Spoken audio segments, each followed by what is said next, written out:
Hey there guys and ghouls, it's your girl Jet, and today I have for you a speed build of Beauty and the Beast castle. But if you haven't figured it out yet, I am not a pink girl. It is nowhere in my fashion color scheme. We like to keep it spooky over here, so this is a spooky Beauty and the Beast build coming your way. Also, if you remember, or I could be remembering it wrong because I was so young when Beauty and the Beast came out, and it's been a minute since I've watched the cartoon version, but Belle travels through like ice and snow to get to that castle, and when she gets there, it's under the enchantment and it's full of overgrowth and thorns and weeds and the wolves. Remember the wolves? So that is why we are over here in Frosted Heights, and we don't have wolves, but we do have some adorable little foxes. So these rugs here, I was looking at pictures of Beast Castle. I think they were from like the show Beauty and the Beast that was out back in like the 80s. Some from the movie. Then I was looking at like haunted castle pictures, and a lot of them had like overgrown ponds in front of them. They had old rundown gates, and that's kind of the vibe I'm going for here. So these rugs, they will change, don't worry. For some reason they're purple, but they'll change. I was going to do the Beauty and the Beast fountains, but I think you saw at the beginning those were too big for the rugs, so we went with the frozen fountain, which I mean kind of works better over here anyway. Plus it's taller and has more layers for the water to fall, so that's what we're gonna use here. Also, I do have a video where I show how to make waterways and ponds out of these rugs if you want to see that. But for some reason I was having quite a bit of problem making it work over here. Like there's parts that you don't see where I was trying like different rocks, different things on top of the water, and it just, for some reason, some items weren't going over like I swear they did before. So this is a little different than I wanted it to be, but it still turns out pretty good. And all in all, you know, it's obviously not real water. It's not a real pond, so it's more of a perspective build than anything. So for that purpose, it works great. I'm just adding in snowy stones. I'm pretty good usually at using native plants and bushes and trees to the areas I'm working in. So we are using the frozen bushes here.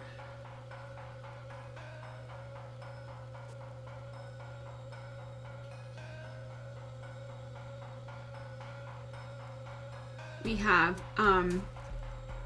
these blue street lamps, I think. I'm not sure, iron lamps, something. I didn't mention those because I was talking as that was happening, but I felt like the blue brought in the icy tones, as well as, you know, once they glow at night, they'll add that little bit of extra spook factor, making that, you know, kind of blue haze over the whole scene. Beauty and the Beast is my favorite. Ooh, well, no, that's not true. Well, it's tied. Beauty and the Beast is probably tied with Lion King for my favorite Disney movie, but Belle is my favorite princess, followed very closely, I've told you before, by Ariel. I just love her whole entire story. I love how close she was with her dad. I love that she wasn't afraid to be different. You know, her nose always stuck in a book, being kind to everyone.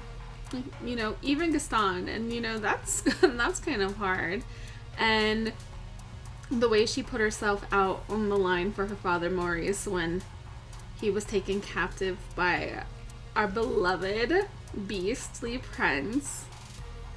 She's great. And she's a babe, and without even trying to be, you know, she walks around in her little dress and her apron, and she's still cute as can be, with everybody singing about how her name means beauty. So we love. Here we're adding in some thorns and some ferns. I tried the other, I think they were like the Sunlit Plateau or Forgotten Lands or whatever. They had like a red tone, so I didn't really want that. So we're just going to go with the more natural colors. Throwing in some of that beach grass. You know I love that for our overgrown look.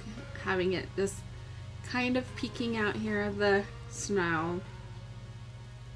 So, you know, there was once life here, even if it's all run down and ragged as our belle comes here to the valley.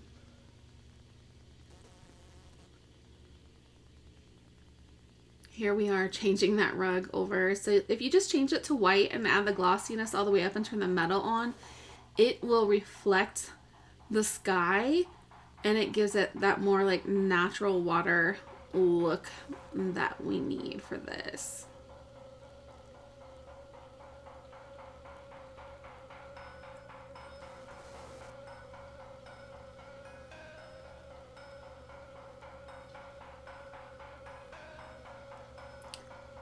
There's that Nightmare Before Christmas arch that we got in the star path. Adding in some, you know, dead and frozen bushes. Snowy dead trees. I saw a lot of those in the inspo photos I was looking at.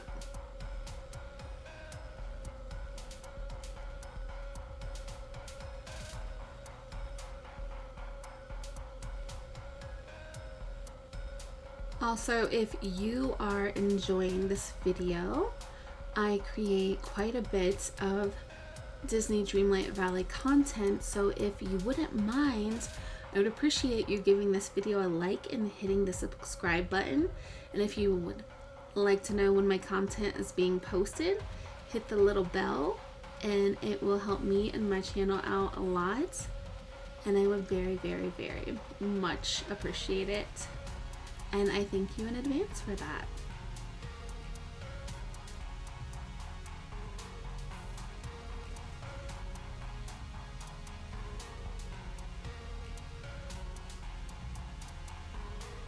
Here are those purple butterfly flowers that I put everywhere so far. But I thought they did a good job because you can't put the cattails and you can't put, oh, what is it, like the pond grass or whatever. You can't put that on land. So I think they do a good job as a stand-in for that. And they add that little pop of life.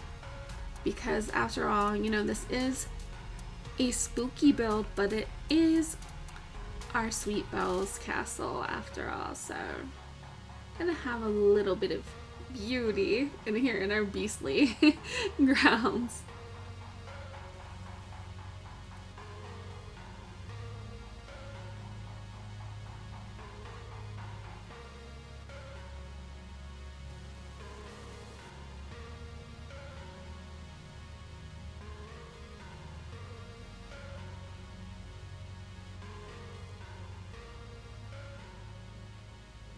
What have y'all done with your castle so far? Have you got it? Where have you put it? Where are your friendship levels with Belle and Beast? Are you level 10? Do you have... Okay, so there are some things that this build is going to lack. We do not have that glorious greenhouse that you get. I don't yet have the dining set with the beautiful swag lights. I don't have any of that yet. I probably wouldn't have used the dining set over here anyway. I think those will go with Remy's restaurant over in the Glade. But I may end up trying to find a way to put the greenhouse over here and decorate around that. Maybe, because I don't know how well a greenhouse goes in a frozen land.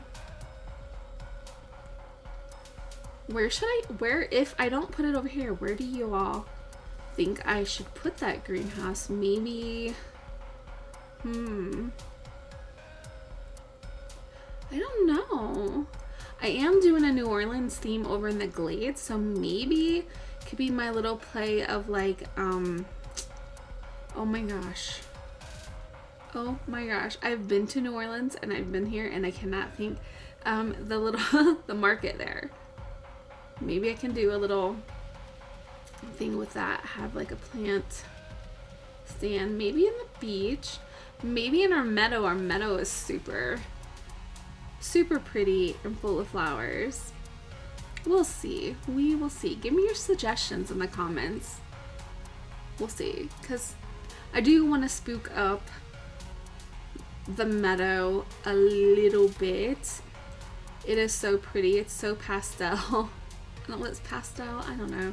Super girly. So, I mean, definitely that means that will work there. I just would have to move some things around. Okay, now we're getting over here to this backside yard. I obviously need this area to be able to be walked around in, so I'm kind of creating a little bit of an invisible path with our grass and our bushes and our vines, our thorns. Nothing too fancy, just, you know, literally just a little snow path in between everything to get out from the forest into the Forgotten Heights.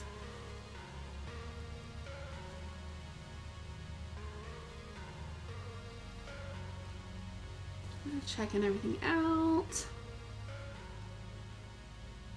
Also, one thing that I realized while I was watching this video, getting ready to do this voiceover, I didn't add any flowers other than those butterfly bushes. And if I had it to do over again, since I don't have the roses, I would probably add in some of the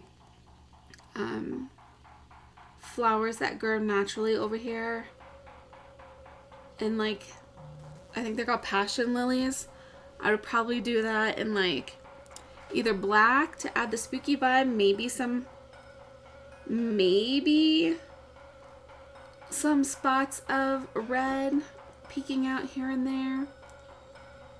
So I may end up doing that after this, and maybe the next time I get on I may add a few, or maybe I'll just wait until I get the roses.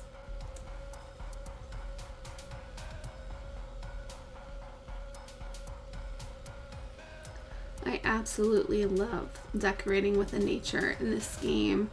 So far I haven't really found any game that I love the plant life more than in Dreamlight Valley. It's gorgeous, and I think that's one of the reasons I like this game. I tend to be an interior decorator, but in this game my main focus is usually outside, and I kind of forget that all these house skins have interiors. They're more just like a movie set facade that I decorate around. But hey, it works for me and it keeps me going. This update, you guys, I have loved it so much. Like, I have so many ideas running through my head. Decorating for my favorite season, spooky season, is it from the beginning of September until Thanksgiving. It is, I call fall. I call fall a holiday. It's not just Halloween, it's not just Thanksgiving. All of fall is a holiday for me. So I am loving bringing all of this to you, and I'm already thinking of how I can spook up Christmas in some builds, because I know there are other spooky queens out there who want everything to have that little bit of eeriness but still be pretty. something a little different and outside of the box of what everyone else is doing. And it's not like so out of the box, you know, it's still, I feel like it's still very aesthetic. It's still pretty, but it's got that little bit of, ooh, you know, the eeriness that us spooky girls and guys, us spooky guys and ghouls crave.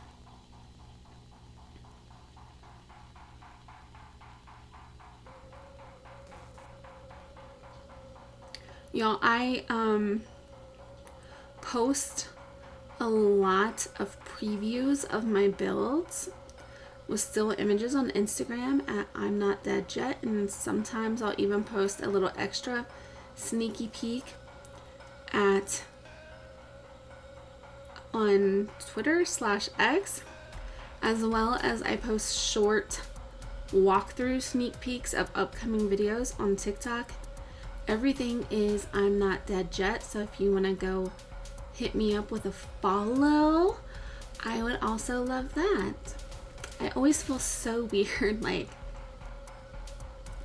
telling everybody about my socials and asking for you to sub or whatever, but hey, that's how we're getting out here, and you are seeing all of these builds that I get to bring to you, and I love bringing them to you. I love talking to you all in the comments. It's fun.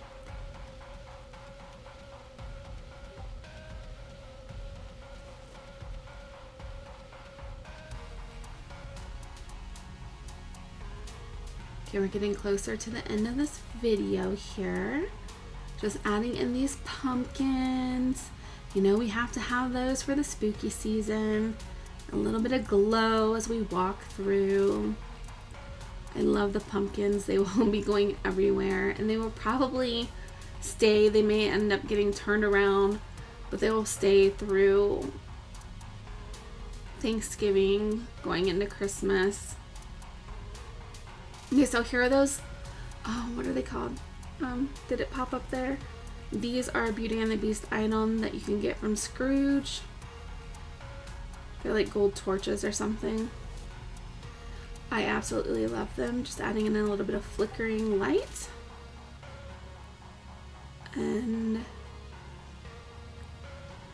we are adding in these last little bits and pieces. So I just want to thank you all once again for being here. Your support means the world. I absolutely love having you here. If you've made it this far, leave me a pumpkin emoji in the comments. Tell me what your favorite part of the build was. And here we go. We got our little emo girl outfit on. Taking you on this final walkthrough. You guys have the best day ever because you absolutely deserve it. Y'all are the greatest, and I will catch you on the next one. Bye, guys.